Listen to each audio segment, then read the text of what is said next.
Stand. That was totally on the plan. I love it. Hi, my name is Mary, and Mary Williams. Some of you just know me as that lady with the van. That's okay. Every Sunday morning we pull into the church parking lot and my children say, "Mom, how come the only other van as big as ours is the church van?" I'm sorry, guys. Well, the thing about us is we've got 6 kids. My oldest is 10, and I've got a 9, a 7, and a 5, and a 3, and next month a 1. And I love my babies, have a nice big family, but we're homeschooled.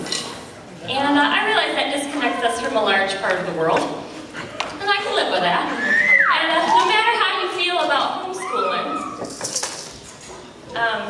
there's something you gotta understand about us homeschoolers. When you are a homeschooler and your child says something brilliant, it is easy to feel a little inflated. My child said, for example, I had one child who struggled to learn to read, and we pulled into Meijer's parking lot one day, and she says, "Mama, what does higher standards, lower prices mean?" And so I explained it, but all the time you wouldn't want to be. I had a 7-year-old use the word serendipitous in a sentence the other day. Of course, after that he asked me what it meant. Go home, look it up, it's a good word. I have actually heard a child in my house use the word doppelganger. Doppelganger. Go home and look that one up. Okay. But the problem with being a homeschool mom is that when they say something ever so slightly less than brilliant, you gotta own that too. So, I was quizzing my children on some Bible knowledge because we participate in Bible quizzing. And I said to my children, what gifts did the wise men bring to the baby Jesus? "Ooh, ooh, ooh." I said, "Yes, you." And the child said, "Gold, and myrrh, and Frankenstein."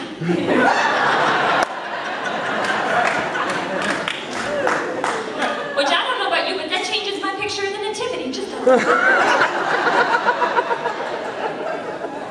I was quizzing my children, and I said, which of the 10 commandments protects the sacredness of marriage? "Ooh, ooh, ooh, pick me, Mom, pick me, pick me, pick me." You. Love thy neighbor.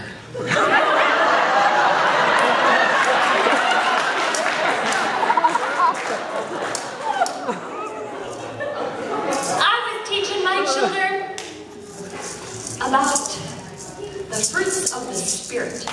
I said, who can name a fruit of the Spirit? "Oh, Mama, pick me." "Love." "Yes." "Pick me, pick me." "Joy." "Yes." "Pick me, pick me." "Underwear." "Underwear?" I said, "I think you are mistaken." The child says, "No, I can prove it." Runs from the room. Comes back carrying a pair of underwear. Holding up the tag, says, "Look, Mom, look, I'm right." I said, "Sweetheart, that's not a fruit of the Spirit, that is fruit of the loom."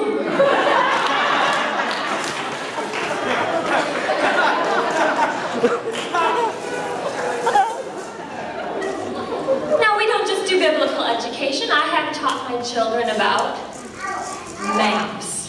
This is how we read a map. This is latitude, this is longitude, this is where you live. There's Lake Michigan. Took my children on a road trip to Florida with my in-laws. Some of the children rode with the in-laws. They stopped at a number of rest areas.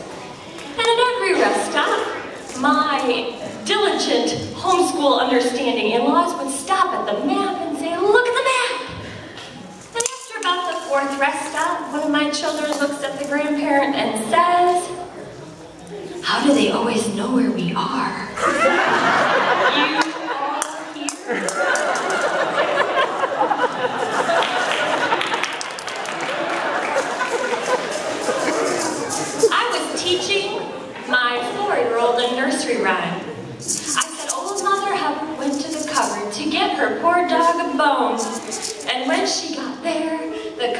was bare, and then the poor dog had none. And my child looked stricken. And I thought, oh, I have dog compassion. My child feels bad for the dog who has none. But I said, sweetheart, what's wrong? She says, there's a bear in the cupboard.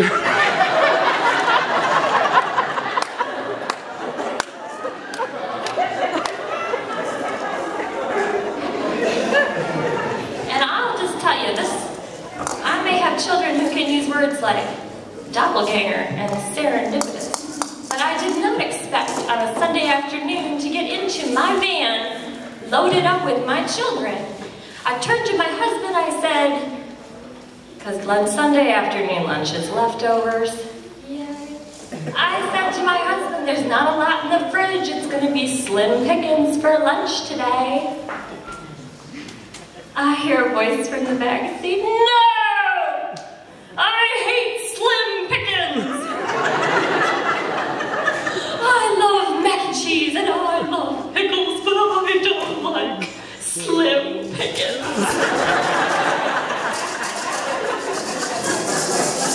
Now you all are laughing at me, but you know it's not just the homeschool mamas who have children like this.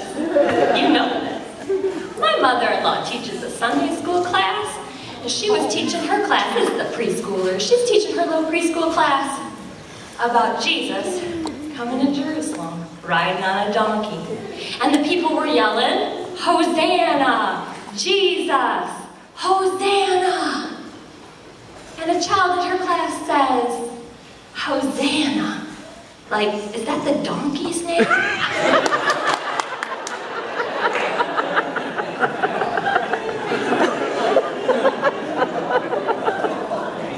have another friend teaches Sunday school, a little bit older kids.